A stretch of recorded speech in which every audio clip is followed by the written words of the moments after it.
नमस्कार दोस्तों। Social media पर ट्रेंड कर रहा है हैशटैग नितिन गडकरी। मैं अचानक चौंक गया कि नितिन गडकरी को क्या हुआ। पहला सवाल दिमाग में यही आया कि शायद गडकरी जी कोरोना पॉजिटिव हो गए हैं, लेकिन जब मैंने जानकारी करने की कोशिश की तो देखा कि कुछ घंटे पहले सुब्रमण्यम स्वामी साहब ने एक ट्वीट किया है और उसके बाद से सोशल मीडिया पर बाढ़ आ गई है नितिन गडकरी के नाम की। सुब्रमण्यम स्वामी ने क्या किया है? सुब्रमण्यम स्वामी ने एक ट्वीट किया सुबह के वक्त, जिसमें उन्होंने लिखा कि India will survive corona virus pandemic as it did Islamic invaders and British imperialists. We could face one more wave that targets children unless strict precautions now are taken. Modi should therefore delegate the conduct of this war to Gadkari, relying on PMO's useless. ये उन्होंने सुबह 6 बजे के वक्त ये tweet किया 5 मई को। इसका मतलब ये है, उन्होंने ये लिखा कि भारत कोरोना वायरस महामारी से भी उसी तरह उबर जाएगा जैसे यह मुस्लिम आक्रमणकारियों और ब्रितानी उपनिवेशवादियों से उभरा था। अगर अब कड़े एहतियात न बरते गए तो हो सकता है कि हम कोरोना की और लहर का सामना करें, जिससे बच्चे भी प्रभावित होंगे। इसलिए मोदी को चाहिए कि वो इस जंग की अगुवाई गडकरी के हाथों में दे दें। प्रधानमंत्री कार्यालय के भरोसे रहना बेकार है। इसका मतलब क्या हुआ? इसका मतलब ये हुआ कि सुब्रमण्यम स्वामी साहब ये चाह रहे हैं कि हेल्थ मिनिस्ट्री की कमान नितिन गडकरी के हाथ में सौंप दी जाए। इसमें कोई शक नहीं है कि नितिन गडकरी एक बेहद काबिल व्यक्ति है और मोदी का जो पहला कार्यकाल था 2014 वाला, उसमें जब एक बड़े मीडिया हाउस ने एक रेटिंग की थी और तमाम मंत्रियों को उनके जो मंत्रालय है उनके कार्य प्रणाली के हिसाब से रेटिंग दी थी, तो नितिन गडकरी पहले नंबर पर आए थे। उनके कार्यालय की बहुत तारीफ़ हुई थी, उनके मंत्रालय की बहुत तारीफ़ हुई थी। और यही वजह है कि नरेंद्र मोदी ने जब अपना दूसरा कार्यकाल हुआ तो सड़क परिवहन मंत्रालय जो है वो हाईवेज़ का और जहाज़रानी वाला मंत्रालय नितिन गडकरी के पास ही रखा। और इसमें कोई शक नहीं कि नितिन गडकरी एक बहुत ही काबिल एडमिनिस्ट्रेटर हैं। उनका मंत्रालय बढ़िया काम कर रहा है। आपने देखा होगा देश भर में बड़े बड़े हाईवेज़ बनाए गए हैं। आप कभी उत्तराखंड में जाएं, दिल्ली जाएं, मेरठ एक्सप्रेस वे देख सकते हैं। तमाम इस तरह के जो बड़े बड़े हाईवेज़ हैं वो बनाए जा रहे हैं। और नितिन गडकरी की सबसे ख़ास बात यह है कि वो टाइम बाउंड काम करते हैं। उन्होंने अगर किसी मंत्रालय से कोई कोटेशन आई है या कोई टेंडर पास हुआ है, तो उसके बाद जो वो टारगेट फिक्स करते हैं नितिन गडकरी, और उनका अगर टारगेट है कि ये हाईवे 1 साल के अंदर तैयार होना है, तो फिर वो 1 साल के अंदर तैयार होना ही है। जैसे कि हाल ही में दिल्ली से देहरादून के लिए एक बड़े हाईवे का प्लान हुआ है और वो पूरा एलिवेटेड बनना है, बिल्कुल नए मार्ग से उसे बनाया जाना है। और उसका टारगेट उन्होंने रखा है 2024 का। और नितिन गडकरी ने वर्चुअली इंटरनेट के माध्यम से इस हाईवे का उद्घाटन जब किया था, मैंने उस कार्यक्रम को अटेंड किया था, तो उसमें नितिन गडकरी ने ये कहा था कि मैं चैलेंज करता हूँ कि मैं 26 जनवरी 2024 को दिल्ली से देहरादून तक 2 घंटे में पहुँचकर दिखाऊंगा अपनी गाड़ी से। ये उन्होंने चैलेंज किया था और ये एक बहुत बड़ा चैलेंज है।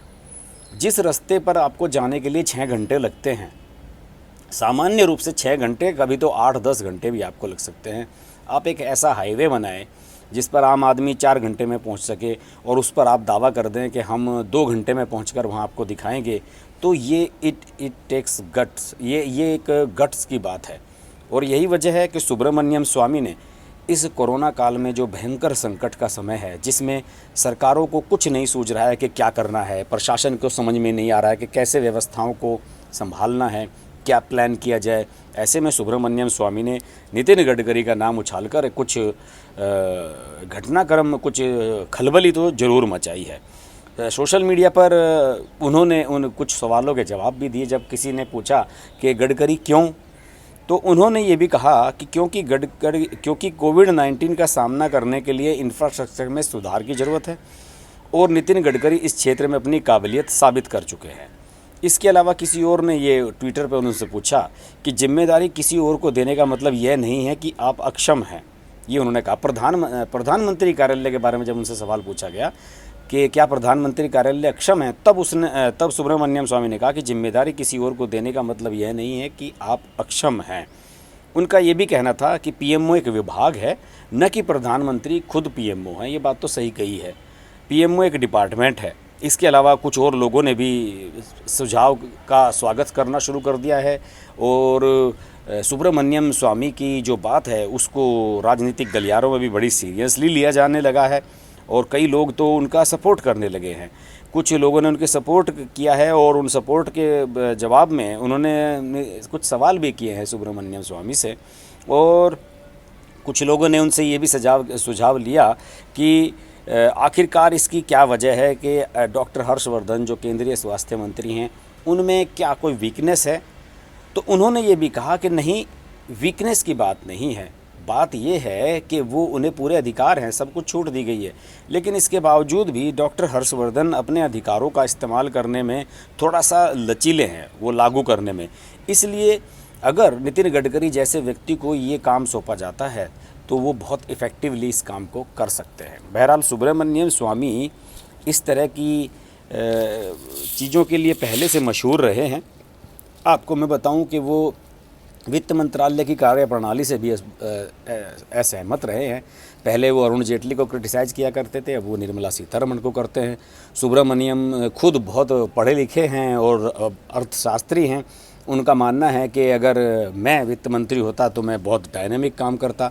लेकिन प्रॉब्लम क्या है स्वामी जी के साथ कि सुब्रमण्यम स्वामी इतने बोल्ड हो जाते हैं कई बार कि शायद नरेंद्र मोदी भी डर जाते होंगे कि भाई अगर इनको ये काम सौंप दिया गया तो कहीं ये बवाल ना कर दें।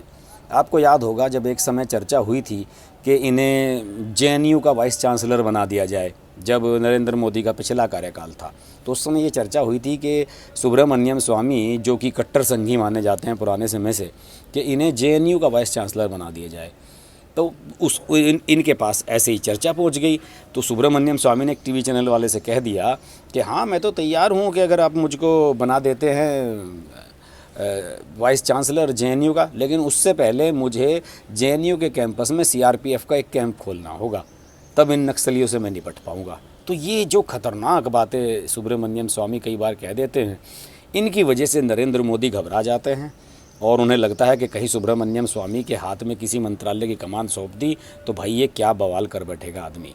लेकिन सुब्रमण्यम स्वामी अपनी बेबाकपन, अपने बिंदासपन की वजह से ही आज वो हैं जो मोरारजी देसाई और राजीव गांधी उस दौर के जो नेता हैं, उनकी जो जोत है वो अब तक सुब्रमण्यम स्वामी के बल पर ही जल रही है। वो अपनी दखल लगातार बनाए रखते हैं। उन्होंने प्रण किया था कि मैं जयललिता को जेल के अंदर ठूस कर मानूंगा, और इसमें वो कामयाब रहे थे जयललिता को जेल भिजवाने में। अब वो कहते रहे हैं कि मैं नेशनल हेराल्ड मामले में सोनिया गांधी को जेल में बंद कराऊंगा। भगवान जाने वो पीछे पड़े हुए हैं, क्या पता बंद ही करा दें। सुब्रमण्यम स्वामी की बातों में दम तो है, और अगर इनमें थोड़ा सा नरेंद्र मोदी उनके बारे में कुछ सोचें तो हो सकता है कि इस काबिल आदमी का फ़ायदा कुछ मोदी सरकार को मिल सके। इस तरह के ज्वलंत मुद्दों पर बात होती रहेगी। आप मेरे चैनल के अगर सब्सक्राइबर नहीं हैं तो प्लीज़ चैनल को सब्सक्राइब कर लें, नोटिफिकेशन के लिए बेल आइकन प्रेस कर लें, क्योंकि जब मैं लाइव होता हूं तो आप मुझसे लाइव जुड़ सकते हैं। देखते रहिए हर्ष की बात लाइव। नमस्कार। अगर आपको हमारी वीडियो पसंद आई तो वीडियो को लाइक करें, चैनल को सब्सक्राइब करें और नोटिफिकेशंस के लिए बेल आइकन को प्रेस करें।